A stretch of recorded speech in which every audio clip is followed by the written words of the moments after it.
Mães. Geralmente é a vocês que cabem a educação dos filhos, sobretudo no capítulo modas à mesa e arrumação do quarto, etc. Não sejam preguiçosas. É mais fácil fazer que ensinar. Mas tenham coragem. Ensinem. E comecem cedo para que os bons hábitos se tornem uma segunda natureza e não um procedimento para se ter só na frente das visitas. Seja rigorosa. Eles vão te odiar às vezes. Você vai querer esganá-los frequentemente. Faz parte entre as pessoas que se amam. Mas um belo dia, alguém vai dizer o quanto seu filho é educado, prestativo, gentil, querido. Você vai desmaiar de surpresa e felicidade. Eu nunca me esqueço daquela história da mãe que se dirigiu a um especialista em boas maneiras para saber com que idade ela deveria colocar seu filho no curso. Ao saber que o filho estava com 3 meses de idade, ela respondeu: mas talvez seja muito tarde. Não morra de vergonha se seu filho der vexame na frente dos seus amigos. Não valorize os erros, nem dê bronca em público. Nunca trate a criança como se ela fosse uma débil mental. Elas entendem tudo. Use sempre um bom vocabulário. Isso aumenta a capacidade linguística das crianças. E não fique para morrer de culpa se algum dia precisar frustrar seu filho, tipo promessa que não pôde ser cumprida, etc. Apesar do que dizem os especialistas, uma frustraçãozinha de vez em quando prepara a criança para aprender a suportá-las, quando no decorrer da vida elas infelizmente acontecerem. O palavrão é dito por todos, até em televisão, escrito nos jornais, etc. Pretender que uma criança não repita é puro delírio.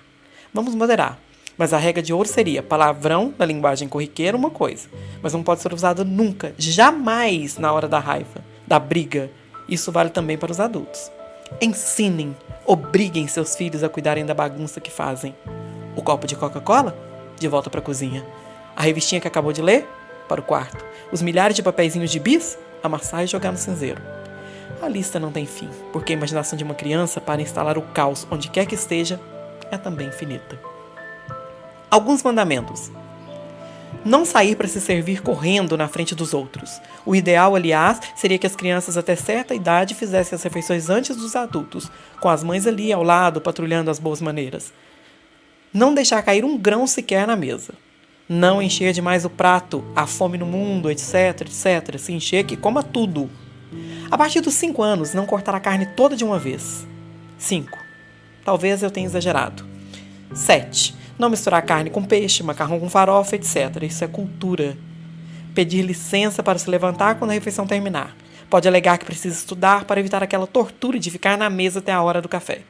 Um suplício. Não bater a porta do quarto com estrondo nem quando brigar com o irmão. Só gritar se for por mordida de cobra. Ou ficar mudo ou estático dentro do elevador. Não chamar a amiga da mãe de tia. Aliás, não chamar ninguém de tia, a não ser as tias de verdade. E só para deixar bem claro, tia Rosina, tia Helena, nunca tia só. Eu adoro bebês. Quando começa a idade da correria, eu confesso que adoro um pouco menos. Eu tenho que dizer isso bem baixinho para não ofender as mães. Vamos então falar dessa fase sublime? Elas gostam de passar no espaço de 15 centímetros que existe entre o sofá e a mesa. Brincam de pique numa sala de 2x3. Colocam a cadeira na frente da televisão, se penduram nos lustres, pintam as paredes da sala, o teto e etc, etc, e tudo aos gritos.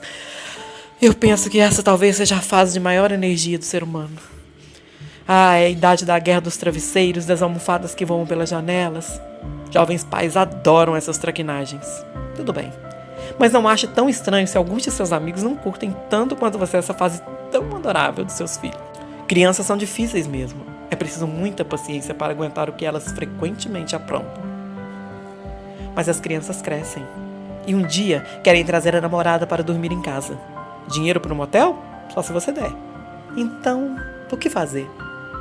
Claro, a gente compreende a situação, mas francamente, ter que cruzar no corredor com a gatona despenteada de camiseta e escova de dente na mão, talvez perguntando: tia, dá para me emprestar uma escova de cabelo? Ok, dá. Mas e se você tem 3 filhos? Vão ser 3 gatonas?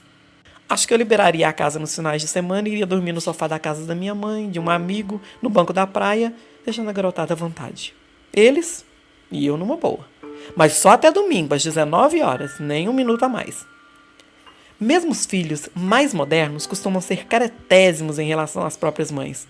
Portanto, vá anotando, na frente dos filhos: Mãe não namora, não toma mais de um drink, não fala que acha o Jeff Braid um tesão, perdão, mãe não pronuncia essa palavra, nem sabe o que quer dizer. Não usa mini saia, não pode adorar Madonna, só pode gostar do Roberto Carlos, Julio Iglesias. Eles também te amam, mas essas preferências sempre incomodam. Nem amigos em comum se deve ter por precaução. Portanto, quando o destino colocar vocês na mesma festa, pareça o que eles querem que você seja. Anule-se. Tenha pouquíssima personalidade. Faça o tipo distinto e alegre. Se possível, use uma peruca grisalha, seja discreta e assexuada, tenha poucas opiniões, se enturme com os mais velhos e trate os mais novos como se fosse assim uma tia simpaticona. Nada mais. Ria das histórias deles e não conte nenhuma sua. Mãe não tem passado. Só fale de receitas, crianças, se ofereça para levar um vestido na costureira, para consertar, tenha bons endereços para fornecer. Dicas de cozinha, conte como era o mundo do seu tempo. Seus filhos vão adorar. E depois dessa, vá correndo tomar um uísque duplo no bar do Bunju, para não ter um infarte. Em compensação, na frente dos netos, faça tudo o que não deve e muito mais. Netos costumam adorar a voz, digamos, fora dos padrões. É que eles sabem que vão poder contar com elas como fortes aliadas nas crises de caretice dos pais. Cruel? Não. Apenas verdade. E mais. Isso é que faz o equilíbrio da vida.